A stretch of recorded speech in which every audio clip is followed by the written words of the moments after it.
원합니다. 우리 사람들은 눈에 보이는 것, 눈에 드러나는 것, 그런 것들을 굉장히 중요하게 또 귀하게 여기면서 삽니다. 그리고 눈에 보이지 않는 것들은 별로 그렇게 중요하게 생각하지 않습니다. 그러나 실상 우리의 눈에 보이는 것보다 눈에 보이지 않는 것이 어떻게 보면 더 가치 있고 중요한 것을 우리는 알 수가 있습니다.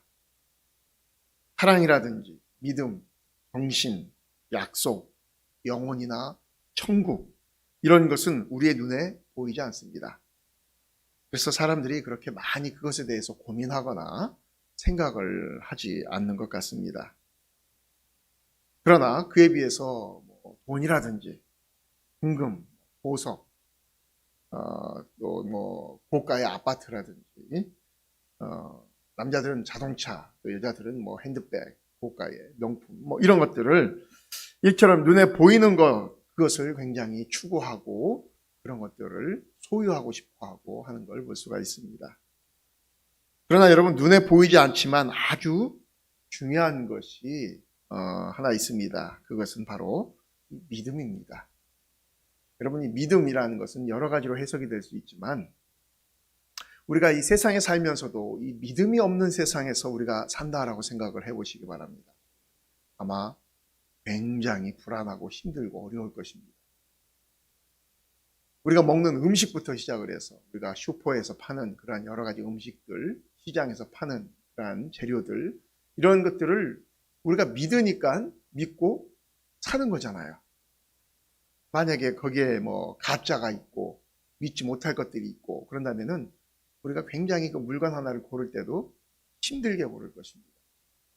우리가 음식점에 가서 음식을 사 먹을 때도 우리가 믿고 먹는 거잖아요. 그 음식점에서 좋은 재료로 우리에게 영양가가 있는 음식을 줄 것이다 라는 믿음이 있기 때문에 거기에 돈을 지불하고 음식을 먹는 것이지,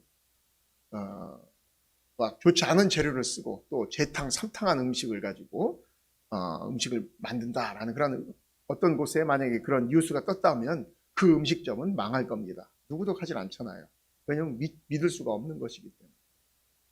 마찬가지로 이 믿음이라는 것, 이거 하나만으로도 우리가 믿을 수 있는 사회, 서로를 믿고 신뢰하고 한다는 것, 이거 하나만으로도 그 사회가 얼마나 참 좋은 사회인가를 볼 수가 있습니다. 이처럼 이 믿음이라는 것은 또 우리 기독교에 있어서 가장 귀하게 여겨지는 요소 중에 하나입니다. 그리고 그래서 이 성경에 보면 이 믿음을 통해서 우리가 얻어지는 것이 있는데 그것이 바로 뭐냐면 의라고 말하고 있습니다. 성경에서는. 이 의의 가치를 아는 사람은 세상의 최고의 복을 누리는 그러한 사람입니다. 그래서 이 의를 위해 목숨을 걸었던 사람들이 참 많지요. 1517년 독일의 이 루터라는 사람은 오직 믿음으로 의롭다함을 받는다라는 그 성경 말씀을 외치면서 종교개혁의 깃발을 높이 쳐들었습니다. 구원은 인간의 행위로 얻어지는 것이 아니라 오직 예수 그리스도를 믿음으로 얻어지는 선물이라는 것을 외쳤던 것이죠. 그래서 그 루터의 뒤를 이어서 그 다음엔 이 칼빈, 튜빙글리, 존 낙스, 이런 유럽의 개혁자들이 오직 믿음, 오직 성경, 오직 은혜, 이 구호를 외치면서 종교개혁의 뒤를 따랐던 것을 볼 수가 있습니다. 여러분들도 그렇게 믿으시죠? 그러나 당시 부패와 타락의 늪에 빠져있던 이 로마 가톨릭 종교 지도자들은 자신들의 그 아성, 그 기득권이 무너지는 것이 두려워서 종교 개혁자들을 이단으로 몰아세우면서 공격하고 그들을 짓밟고 했던 걸 볼 수가 있습니다. 왜냐하면 당시 로마 가톨릭의 지도층은 구원이 인간의 행위와 공로가 함께 있어야 된다라고 그렇게 주장하면서 그들이 판매했던 게 뭡니까? 면죄부지요. 이것을 사면은 여러분들이 구원을 받습니다. 그렇게 했던 겁니다. 그렇게 해가지고 지어진 게 지금의 그 로마 바티칸에 가면은 또 베드로 성당이라고 하는 큰 어마어마한 그 성당이 그런 식으로 해서 면죄부를 팔고 해서 지어진 것입니다. 결국 중세 카톨릭은 성경을 떠난 종교가 되고 말았던 것입니다. 여러분, 성경 어느 곳에도 구원이 인간의 행위에 있다라고 기록한 곳은 한 군데도 없습니다. 원래 이신칭의의 이 사상은 이 루터가 주창한 것이 아닙니다. 그것은 굉장히 성경의 핵심 내용인 것입니다. 믿음으로 의롭다함을 받는 것이 최초로 발견된 곳이 어디냐면 창세기 15장 6절에 기록하고 있습니다. 아브라함이 여호와를 믿으니 여호와께서 이를 그의 의로 여기시고 라고 말씀하고 있는 겁니다. 즉 여호와께서 이것을 그의 의로 여기셨다. 여기서 이것은 약속을 믿는 것을 말하는 것입니다. 그렇다면 성경이 말하는 의라는 것은 무엇일까요? 실제로 의란 하나님이 보시기에 좋은 그러한 상태를 말하는 것입니다. 그래서 이 의란 하나님이 보시기에 좋은 상태, 즉 만족스러운 상태를 말하는 것입니다. 그러면 하나님이 보시기에 좋은 상태가 어떤 상태를 말하는 것일까요? 여러분, 에덴 동산의 창조 당시의 그 원래 모습을 말하는 겁니다. 그 모습이 의입니다. 그래서 이 의라는 뜻은 그 한문 뜻을 보면 옳다, 바르다, 흠이 없다라는 그러한 말로 한자에서는 그렇게 표현을 합니다. 제가 그렇게 한문을 많이 알지는 않지만 이 한문으로 이 의라는 말은 양자와 나 아자가 합쳐진 상태입니다. 그래서 이것을 풀이해 보면 나는 주님의 양입니다. 굉장히 참 오묘하죠. 여러분, 한자 속에 보면은 그 한자 구조를 파악을 해보면은 성경의 그 내용들이 굉장히 많이 녹아져 있는 걸 보게 됩니다. 일반적인 또 한 예로 보면은 왜 배선자라고 있지 않습니까? 그 배선자도 풀이해 보면은 배주자에다가 8팔자에다가 입구자가 합쳐져 가지고서는 배선자가 된 겁니다. 그러니까 뭐냐면 배에 8명의 사람이 함께 있는 겁니다. 무슨 말입니까? 노아의 방주를 생각을 하면 됩니다. 그 방주 안에 몇 명이 들어갔습니까? 8명의 사람이 들어갔죠. 이게 배선자입니다. 그래서 그런 걸 보면은 참 하나님께서 그 모든 그 언어 속에도 그렇게 역사하시는 것들을 볼 수가 있어요. 여러분, 에덴 동산에서 최초의 인간 아담은 어떻게 했습니까? 하나님과의 약속을 깨버렸죠. 그래서 선악과 언약을 어기고 정령 죽으리라라는 그 하나님의 약속, 네가 그것을 먹는 날에는 정령 죽으리라. 이게 어떻게 보면 하나님과 인간의 약속이었죠. 그런데 그 약속을 인간이 먼저 깨트려버린 것입니다. 결국 모든 인간은 그 죄를 범하게 되었고 그로 말미암아 우리가 사망의 값을 치러야 했던 것입니다. 그러나 하나님은 스스로 의로워질 수 없는 인간을 그냥 내버려 두시지 않았습니다. 그 타락한 인간을 하나님께서는 또 구원하시려고 하나님 편에서 또 한 길을 열어놓으셨죠. 인간을 창조하신 것도 하나님이 창조하셨고 또 우리가 죄를 범하니까 우리의 그 죄를 위해서 또 하나님께서 어떻게 그 죄값을 치르는 방법을 또 하나님께서 또 만들어서 또 우리에게 보여주신 겁니다.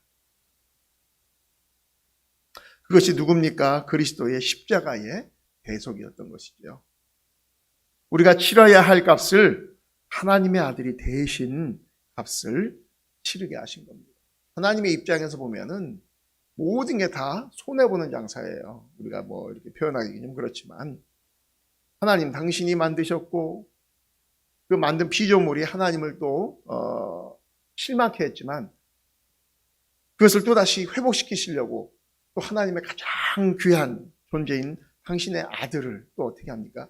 희생을 하면서 우리를 또 구원하려고 하나님께서 두 번째로 또 귀한 그런 결단을 하신 걸 볼 수가 있습니다.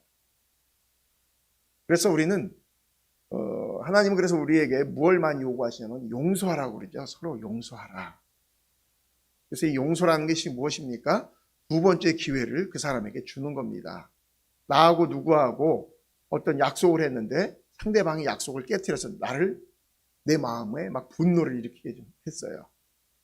나를 실망시켰단 말입니다. 그럼에도 불구하고 하나님은 우리가 먼저 용서하라고 그러죠. 그 사람을. 이건 무슨 말입니까? 다시 그 사람하고의 관계를 다시 회복을 하고 그 사람에게 다시 한번 더 기회를 주라는 겁니다. 우리 하나님께서 우리에게 두 번째 기회를 주신 거잖아요. 우리가 선악과를 먹음으로 인해서 첫 번째 기회가 날아가 버렸습니다. 하나님과 영원토록 즐거워하며 사는, 그렇게 그걸 위해서 하나님께서 우리를 창조하셨는데 우리 인간의 편에서 먼저 그걸 깨트려 버렸지 않습니까? 그럼에도 불구하고 하나님께서 우리를 다시 회복시키시려고 두 번째 기회를 주시려고, 첫 번째 하나님께서 이 세상을 창조하실 때는 하나님의 어떤 큰 희생이 들어가시진 않으셨어요. 하나님께서 말씀으로 창조하시고 인간은 흙으로 빚으시고 그러셨죠. 그래서 이 세상을 창조하셨습니다. 그러나 그 하나님이 보기에 심히 좋았더라라고 했던 이 인간, 영원토록 하나님과 동행하며 하나님과 즐겁게 살고 싶어 하셔서 창조하셨던 그 인간이 하나님의 마음을 상하게 했죠. 큰 상처를 어떻게 보면 인간이 하나님께 끼친 겁니다. 그럼에도 불구하고 그 상처를 다시금 하나님께서 보듬으시면서 우리를 회복하시기 위해선 이때는 뭡니까? 하나님께서 큰 대가를 지불하셔야 되는 거였어요. 그것이 누굽니까? 당신의 사랑하는 독생자 아들을 인류를 위해서 죽이셔야만 했던 것입니다. 그래서 우리도 그렇지 않습니까? 우리가 부모와 자녀 가운데 그러한 어떤 관계에 있어서 끊을 수가 없잖아요. 천륜이기 때문에. 근데 자녀가 부모의 마음을 막 상하게 하고 아프게 하고 하면은 자녀가 먼저 와서 참 내가 잘못했습니다 라고 용서를 구하면 좋은데 자녀들이 그러나요? 철없으니까 그러지 않죠. 더 반항하고 그러죠. 그러면 결국 어떻게 합니까? 부모가 기다릴 수밖에 없는 겁니다. 부모가 용서하고 또 품어주고, 그럴 수밖에 없어요. 마음은 무너지죠. 막 아프고 속상하고 그래도 어떻게 합니까? 내 사랑하는 자녀이기 때문에 용서하고 또 품어주고 그래야 될 수밖에 없는 겁니다.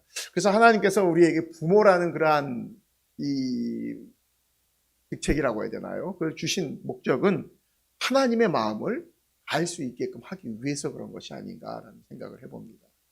하나님이 너희를 이만큼 사랑한다. 너희가 너희 자녀들을 사랑하는 것만큼 그보다 더 우리 하나님께서는 우리를 더 사랑한다라는 것을 알게 하시기 위해서 우리가 부모가 되게 하고 자녀를 주시고 또 그 자녀가 나중에 또 부모가 되어서 어떻게 됩니까? 부모가 되어 보면은 그때서야 조금 철이 들죠. 그래서 자기가 자기 부모에게 했던 그 철없을 때 그 행동들을 어떻게 합니까? 용서를 구하잖아요. 우리 부모가 나 때문에 참 많이 힘들었겠구나. 언제 가장 많이 후회합니까? 부모님이 돌아가시면 그때 가장 많이 후회를 하게 되잖아요. 그래서 우리 하나님께서는 이 구약 시대에는 어떻게 우리에게 속죄의 그러한 모습을 보여주십니까? 소나 양이나 이런 것들을 제물로 드리는 제사를 우리에게 보여주셨습니다. 그러나 그것은 완전치 못한 방법이었죠. 그 속죄 제사는 장차 오실 메시아 예수 그리스도에 대한 그림자였습니다. 장차 오실 어린 양 예수를 미리 보여준 것과 같은 것이었습니다. 그러기에 아브라함이 의롭다함을 받았다라는 것은 장차 오실 메시아를 믿음을 가져서 하나님께 아브라함이 만족을 드렸다라는 것입니다. 여러분, 아브라함의 행위가 완전해서 하나님께서 아브라함을 의로운 자라고 말씀하신 것이 아니라는 것입니다. 그가 메시아의 믿음을 고백을 했기 때문에 그런 것입니다. 그가 장차 오실 메시아를 믿었던 거예요. 아브라함의 믿음은 단순한 확신에서 온 것이 아니었습니다. 하나님의 존재만 확신한 것도 아니었어요. 아브라함은 메시아를 보내실 그 하나님을 믿었던 것입니다. 그 믿음을 보시고 의롭다고 하신 겁니다. 그렇습니다. 세상에서 하나님께 만족을 드릴 것이 무엇가 있겠습니까? 우리가 어떤 행위로 하나님을 만족스럽게 할 수가 있겠어요? 아무것도 없습니다. 믿음 외에는 우리가 하나님을 만족하게 해드릴 수 있는 것이 이 세상에서 아무것도 없습니다. 여기서 믿음으로 말미암은 그러한 의의 법칙이 나오는 겁니다. 그래서 의란 약속을 신뢰한 자의 그러한 결과인 것입니다. 아브라함이 바로 그 약속을 받아들이고 그 약속을 신뢰하고 행했던 사람이기 때문에 하나님을 아브라함을 의로 여겨주신 겁니다. 그러기에 이 의란 약속을 신뢰한 자에게는 하나님께서 의인이라고 그렇게 표현을 해주시는 겁니다. 오늘 본문 18절에서 22절 이하를 쭉 보면은 18절에 보니까 아브라함이 바랄 수 없는 중에 바라고 믿었다라고 우리에게 말씀하고 있습니다. 무얼 말입니까? 그가 19절에 보니까 백세나 되어 자기 몸에 죽은 것 같음과 사라의 태에 죽은 것 같음을 알고도 믿음이 약하여지지 아니했다라고 말하고 있어요. 하나님께서 너에게 아들을 주겠다라고 이렇게 표현했을 때에 그의 몸에서 어떻게 보면 이제 더 이상 아이를 생산할 수 있는 모든 기능이 다 정지가 되어져 버렸지 않습니까? 더 이상 아이를 낳을 수 있는 그러한 나이가 아님에도 불구하고 하나님은 불가능한 분이 아니시다라는 걸 그들이 믿고 그 약속대로 의지하고 살았다라는 것입니다. 그래서 20절에 보면 결국 믿음이 없어 하나님의 약속을 의심하지 않고 믿음에 견고하여져서 하나님께 그들이 어떻게 했습니까? 영광을 올려드렸다라는 거예요. 의심하지 않았다라는 거예요. 의심하지 않았다. 그래서 우리가 믿음의 반대는 의심이죠. 예, 우리가 불신보다도 우리가 의심하는 것이 더 어떻게 보면 먼저입니다. 의심을 하니까 나중에 이제 불신을 하게 되는 거거든요. 그래서 약속하신 그것을 또한 능히 이루실 줄을 확신했다라고 21절에 말씀하고 있습니다. 하나님께서 나에게 약속해 주셨으니까 하나님께서는 꼭 그것을 이루어 주실 거야. 이런 확신이 있었다라는 거예요. 무엇보다 우리가 중요한 것이 하나님이 우리에게 말씀으로 약속을 해 주셨으면 여러분 우리가 그것에 대해서 의심하지 말고 확신을 가지고 나가는 겁니다. 그것을 믿고 나아가는 거예요. 그럴 때 22절에 그러므로 이것을 저에게 의로 여기셨다 라고 말씀하고 있습니다. 뭐라고요? 능히 이루실 줄을 확신한 그것을 하나님께서는 보시고 의로 여겨주셨다. 의로운 행동을 맡기게 한 것이 아니고 하나님이 주신 그 약속의 말씀을 붙들고 그것을 위해서 나아갈 때에 하나님께서 그것을 의로 여겨주시고 또 그대로 이루어 주신다. 아브라함의 아들 이삭이 살 때도 그랬지 않습니까? 하나님께서 이 이삭에게 결정적으로 복을 주신 때가 언제입니까? 창세기 26장인가요? 거기에 보면은 흉년이 들어가지고 그랄 지역으로 해서 애굽으로 모든 사람들이 다 애굽으로 떠났습니다. 그러니까 이 이삭도 그랄 지역으로 블레셋 지역인데 그쪽으로 가다가 하나님께서 뭐라고 말씀하십니까? 애굽으로 내려가지 말고 거기서 네가 심어 먹고 자랄 수 있도록 거기서 네가 정착하라라고 말씀하시죠. 그래서 이삭이 거기에 정착을 합니다. 그리고 거기서 농사를 지었는데 그 해에 하나님께서 100배의 소출을 주셨다라고 말씀합니다. 모든 사람들은 바보라고 했을 것입니다. 다 약삭 빠르게 여기 선진국인 애굽으로 빨리빨리 피신해서 이 어려움을 이겨내야지 여기 뭐 볼 게 있다고 여기 정착하냐 하면서 지나가면서 한마디씩 했을 겁니다. 그래도 이 이삭은 하나님께서 그렇게 하라고 하셨으니까 그냥 순종한 겁니다. 그래서 거기에 어떻게 합니까? 정착했을 때에 거기서 여러분 이 이삭이 거부가 된 겁니다. 그 이전에는 그렇게 많은 그런 이야기가 없습니다. 그러나 얼마나 소출이 많고 부자가 됐으면 블레셋 사람들이 시기했다라고 그렇게 표현을 하고 있는 걸 볼 수가 있습니다.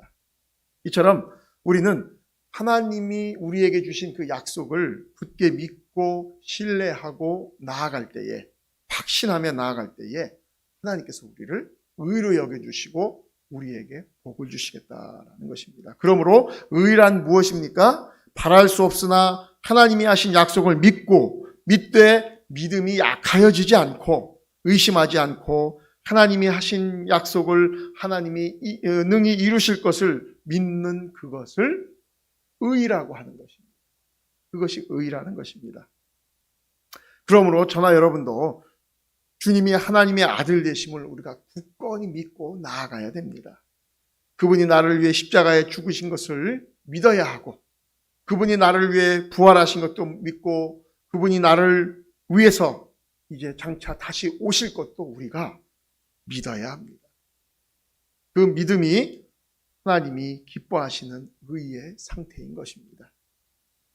우리가 세상을 살아가다 보면 간혹 의심이 생길 수도 있습니다. 의심이 생길 수도 있어요. 아브라함도 믿었다가 나중에 의심하고 인간적인 편법을 사용했다가 이스마엘을 낳았지 않습니까? 지금 막 팔레스타인하고 지금 이스라엘하고 지금 거의 뭐 전쟁하다시피 하고 있는데 그게 지금 그 이스마엘의 후예들이잖아요. 즉 하나님이 약속하지 않은 것을 우리가 내가 하나님을 도와드려야겠다라고 해서 내가 행동을 해버리니까 어떻게 되는 겁니까? 그 다음은 내가 감당할 수 없는 일들이 벌어지는 것입니다. 오늘 우리를 향한 구원의 약속, 세월이 흐르면서 도저히 이루어지지 않을 것 같은 또 그런 어떻게 보면 때로는 그런 의심이 생기기도 합니다. 하나님 나에게 약속해 주셨는데 왜 일이 성취가 되어지지 않을까? 의심도 하고 거기에 대해서 때로는 포기하기도 하고 그렇습니다. 그러나 그럼에도 불구하고 우리는 하나님이 우리에게 말씀으로 주신 이 약속을 끝까지 믿고 의지하며 나아가야 되는 것입니다. 여러분, 믿는 것도 실상 하나님의 은혜로 주시는 선물입니다. 믿는 것도. 왜냐하면 아무리 믿고 싶어도 믿어지지 않는 사람들도 있거든요. 그래서 우리가 예수를 믿어진다라는 것도 하나님이 우리에게 주신 귀한 선물입니다. 그러기에 여러분, 은혜도 믿음도 구원도 다 하나님의 선물인 것입니다. 사랑하는 성도 여러분, 아마 여기 계신 모든 분들은 우리가 다 예수를 믿으실 겁니다. 예수님이 저나 여러분의 죄를 위해 죽으신 하나님의 아들임이 우리가 믿어지는 것, 여러분 그것이 큰 은혜인 것입니다.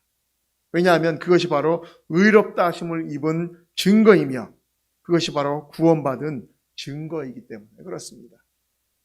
여러분, 불신자들은 하나님의 존재도 그분의 살아계심도 믿지를 못합니다. 아니, 믿어지지가 않는다는 거예요. 그러니 당연히 예수님이 하나님의 아들 되심도 믿지 못하는 겁니다. 그러기에 그분의 약속을 받아들일 수가 없는 것이고 불행히도 그들에겐 의롭다함을 얻을 길이 그렇게 되니까 없는 것입니다. 여러분, 그리스도를 모르는 자는 정녕 죽으리라 하신 그 약속대로 어쩔 수 없이 예수님을 모르면은 멸망의 길로 갈 수밖에 없는 것입니다. 그것이 하나님의 공의입니다. 믿으면 구원받고 믿지 않으면 멸망받는 것. 이것이 하나님께서 만들어 놓으신 공의입니다. 그러나 우리는 다르죠. 우리는 하나님의 은혜로 예수를 구주로 믿게 되었습니다. 그리고 그분의 아들 예수 그리스도가 우리를 대신하여 죄를 속죄하신 것을 우리는 믿습니다. 그러기에 그분의 약속대로 또 의롭다함을 얻은 상태가 된 것입니다. 아브라함이 그 믿음으로 의롭다함을 얻은 것처럼 우리도 의롭다함을 얻은 것이 된 것이 얼마나 큰 은혜며 우리가 감사해야 할 것인지 모르는 것입니다. 세 번째로 그의 의는 행위로 된 의가 아닌 우리가 믿음으로 된 칭의라는 것을 우리는 항상 알아야 됩니다. 여러분, 우리의 행위로 얻은 것이라면 자랑할 것이 얼마나 많겠습니까? 만약에 행위로 우리가 구원을 얻었다? 그렇다면은 아마 우리 기독교 안에도 수많은 종파가 막 나눠졌을 겁니다. 그러나 우리의 행위로 된 것은 아무것도 없습니다. 에베소서 2장 8절에서 9절에 보면 너희가 그 은혜를 인하여 믿음으로 말미암아 구원을 얻었나니 이것이 너희에게서 난 것이 아니요 하나님의 선물이라. 행위에서 난 것이 아니니 이는 누구든지 자랑치 못하게 함이니라. 아멘. 하나님의 선물이랍니다. 그래서 우리는 다 하나님으로부터 선물을 다 받은 사람들입니다. 우리가 어떤 선한 일을 해서 하나님 우리에게 선물을 주신 것이 아니라는 것이죠. 믿음으로 믿으니까 하나님 우리에게 선물을 하나씩 다 주셨어요. 구원이라는 선물을. 그래서 그걸 우리가 자랑할 것이 없다는 겁니다. 나는 예수 믿은 지 50년 됐네. 나는 뭐 몇 대에 걸쳐서 믿고 있네. 이런 것이 우리의 자랑거리가 될 필요가 없다는 거예요. 왜요? 그게 우리가 잘해서 우리 조상들이 잘해가지고서는 옛날에 보면 왜 나라에 공을 세우면 임금이 땅을 하사하고 막 그러잖아요. 그럼 그걸 이제 자손 대대로 뭐 이렇게 갖고 있으면서 그것이 이제 자랑거리가 될 수 있지만, 그러나 우리 구원은 우리가 우리 선조가 잘해서 받은 것이 아니잖아요. 그냥 하나님께서 내가 믿음으로 나에게 주신 거죠. 우리 아버지가 믿었다고 나에게 구원이 되물림된 것도 아니고, 우리 아버지가 아무리 잘 믿어도 내가 믿지 않으면 나는 구원의 은혜가 없는 것인 것처럼 자랑할 것이 없다라는 것입니다. 또 로마서 3장에서도 보면 24절과 25절에 보면 그리스도 예수 안에 있는 구속으로 말미암아 하나님의 은혜로 값없이 의롭다 하심을 얻은 자 되었느니라. 이 예수를 하나님이 그의 피로 인하여 믿음으로 말미암는 화목제물로 세우셨으니 이는 하나님께서 길이 참으시는 중에 전에 지은 죄를 간구하심으로 자기의 의로우심을 나타내려 하심이니라고 말씀하고 있어요. 그래서 여러분, 칭의란 말은 뭡니까? 의롭지 못한 사람을 의롭다라고 그냥 인정해 주는 겁니다. 하나님께서. 나는 아직 의롭지 않아요. 죄인이에요. 여러분, 우리가 하루에 죄를 얼마나 많이 짓습니까? 머릿속 생각으로 짓는 죄, 마음으로 짓는 죄, 무의식 중에 내 행동으로 막 짓는 죄. 아직도 우리는 냄새나는 그런 더러운 죄인입니다. 그럼에도 불구하고 예수 그리스도라는 이 옷을 입은 거예요. 입어서 내 죄가 가리워진 겁니다. 그래서 나를 하나님께서 이 예수 그리스도라는 보혈의 피로 된 옷을 우리에게 입히셔서 우리를 그냥 의인이라고 그냥 인정을 해 주신 겁니다. 오늘 본문은 아니지만 4장 2절 이하를 보면 만일 아브라함이 행위로서 의롭다 하심을 얻었으면 자랑할 것이 있으려니와 하나님 앞에서는 없느니라. 5절에 보면 이 일을 아니할지라도 경건치 아니한 자를 의롭다 하시는 이를 믿는 자에게는 그의 믿음을 의로 여기시나니. 지난주에 우리가 함께 나눴던 그 말씀입니다. 한마디로 아브라함도 그 행위에서 온전치 못했다라는 것입니다. 행위에 있어서는 아브라함도 온전하지 못했다는 것이죠. 그러나 그럼에도 불구하고 아브라함처럼 경건치 않는 자를 의롭다 하시는 이를 믿는 자들에게는 그의 믿음을 의로 여겨 주시겠다는 것입니다. 할렐루야. 여기에 우리의 소망이 있는 것입니다. 만약 우리가 하나님 앞에서 완전해야 하고 흠이 없어야 한다면 결코 우리는 의롭다함을 얻을 사람이 이 지구상에는 아무도 없을 것입니다. 비록 의롭지 못하지만 하나님의 약속을 믿고 그의 아들 예수 그리스도를 통해 주신 약속을 받아들이는 그것을 믿으면 그것을 의롭다라고 하시는 겁니다. 문제는 의롭다함을 입은 결과가 중요한 겁니다.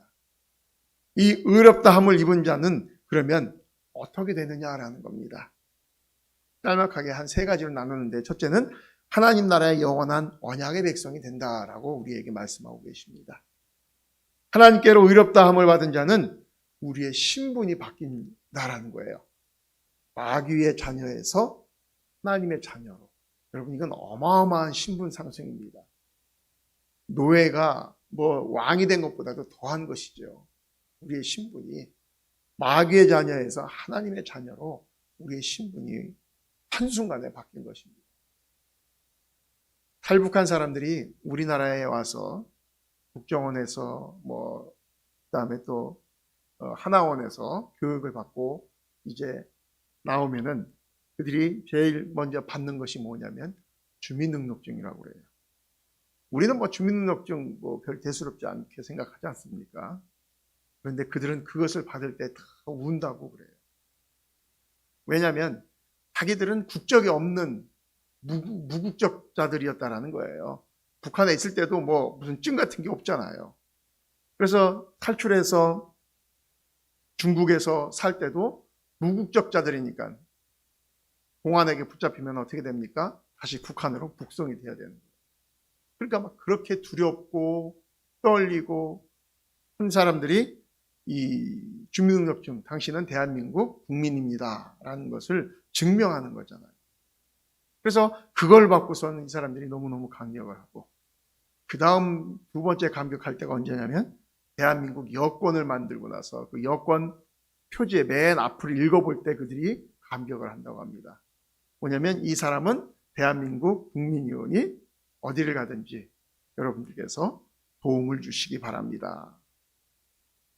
그 여권, 뭐 우리는 뭐 별로 그렇게 대수롭지 않게 생각하는 거지만 그 사람들은 신분이 바뀌는 거라는 거예요. 신분이.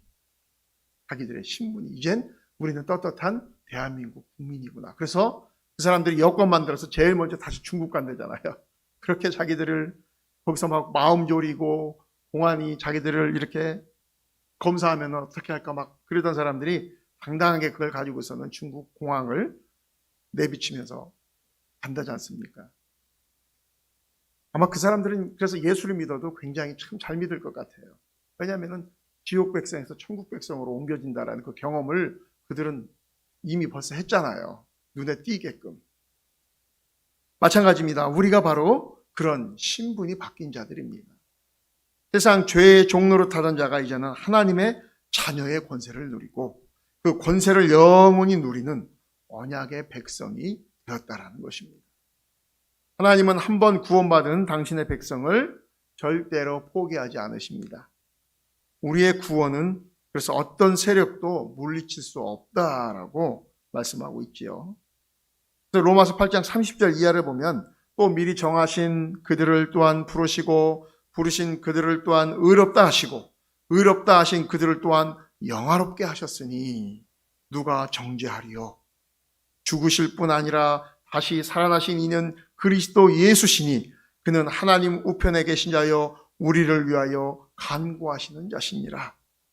누가 우리를 그리스도의 사랑에서 끊으리요? 환난이나 곤고나 핍박이나 기근이나 적신이나 위협이나 칼이랴. 아멘. 우리는 이 구절을 읽을 때마다 참 감격을 해야 됩니다. 우리가 그 누구로부터 하나님의 사랑에서 끊을 수 있겠느냐? 그 무엇도 우리를 하나님의 사랑에서 끊을 수가 없다라는 것입니다. 여러분, 자식은 부모를 버려도 부모는 자식을 절대 포기하지 않죠. 설사 부모가 자식을 포기하는 경우가 있어도 하나님은 당신의 자녀들을 절대로 포기하지 않으십니다. 그 사랑이 저와 여러분에게 이미 임하였음을 우리는 믿어야 할 것입니다. 또 천국 백성이 된 우리에게 하나님께서는 또 어떤 은혜를 주십니까? 아브라함이 누린 그 복을 누릴 수 있도록 우리에게도 허락하셨다라는 겁니다. 아브라함은 세상에서 가장 큰 복을 누린 자입니다. 하나님이 그를 복의 근원으로 삼으시겠다라고 하시지 않았습니까? 그래서 창세기 12장 2절과 3절에 보면 내가 너로 큰 민족을 이루고 내게 복을 주어 내 이름을 창대케 하리니 너는 복의 근원이 될지라. 너를 축복하는 자에게는 내가 복을 내리고 너를 저주하는 자에게는 내가 저주하리니 땅의 모든 족속이 너를 인하여 복을 얻을 것이니라 하신지라 라고 말씀하고 있습니다. 그 복을 우리에게도 주셨다는 겁니다. 그래서 우리에겐 뭐가 있습니까? 축복해 줄 수 있는 권한이 있어요. 능력이 있어요. 그래서 성경에 보면 우리가 어느 집을 방문하든지 그 집을 위해서 복을 빌라고 하지 않습니까? 그 집을 위해서 복을 빌어라. 그러면 하나님께서 그 집이 복을 받을 만한 집이면 우리가 빈 복대로 그들에게 복을 받을 것이고 그들이 복을 받을 대상이 아니면은 내가 빈 복이 나에게로 하나님께서 주시겠다라고 말씀하시지 않습니까? 그래서 여러분 우리는 축복권이 있습니다. 그래서 우리가 자녀들도 이렇게 축복을 해주잖아요. 밤에 이렇게 잠자리에 들 때 이렇게 자녀들을 축복을 해주고 그 권한이 우리에게 있는 걸 보게 됩니다. 실제로 아브라함은 가는 곳마다 복을 누리고 하는 일마다 복을 누렸습니다. 기근을 피해 애굽으로 가서도 거기서도 거대한 부자가 되어서 나오고, 롯과 헤어질 때도 그는 황량한 들판 쪽을 선택했지만 그럼에도 불구하고 하나님께서는 아브라함에게 큰 복을 주셨습니다. 여러분, 그 복이 우리에게도 있음을 믿으시기 바랍니다. 말씀을 정리합니다. 아브라함은 오실 예수님을 바라보고 믿었으나 우리는 오신 예수님을 지금 믿고 있죠. 그래서 어떻게 보면 아브라함은 아직 오실 주님을 못 만났습니다. 그러나 우리는 이미 이 땅에 오신 그 예수님을 믿는 것입니다.